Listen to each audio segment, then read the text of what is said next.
Takže čaute, vítajte pri našom prvom videu.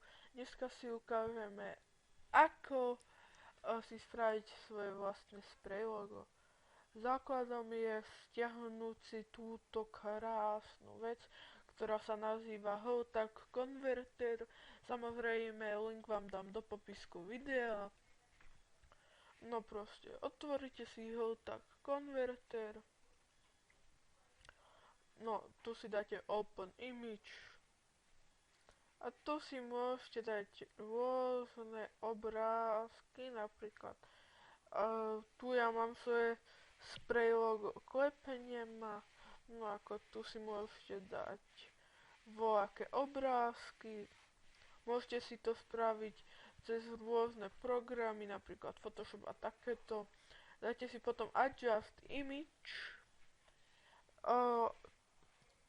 potom dáte Apply Change and Convert to 256 colors, kliknete na to, lebo keď vy to nedáte, to je veľmi dôležité, potom by vám to vôbec neišlo. Potom si dať tu, to je najdôležitejšia vec, ktorú tu budete písať, to sa nemôžete pomýliť za žiadnu okolnosť. Napíšete temp decal, počkať, ja som to napísal, temp decal.watt, dáte uložiť, potom môžete kousnúť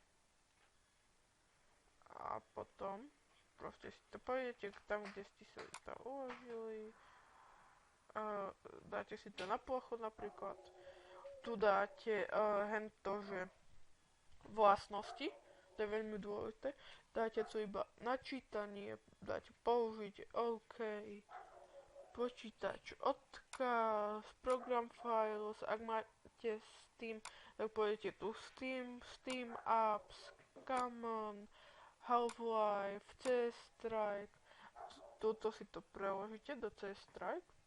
Ja už to mám, tak dáte premiestniť a nahradiť, vykliknete to, pôjdete do C-Strike, aby ste vedeli, že to funguje, samozrejme.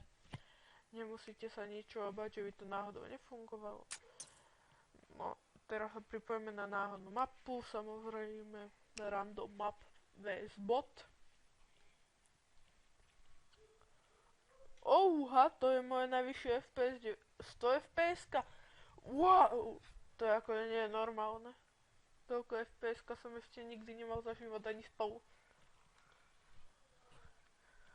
Tak, dobre, samozrejme ma to hodilo na nejaký knife server, no a tu si proste bum, a tu môžete vidieť tamto krásne logo Vovryho, pána Vovryho. Tu na to máte tutoriál, ako si spraviť vlastné spray logo. Stačí jednoduchý krok, stiahnuť Hotag Converter, a potom iba má nejaký obrázok, ktorý si chcete dať ako svoje spray logo. Už si to len spravíte, vložíte do CSK, je to hotovo. Tak čaute.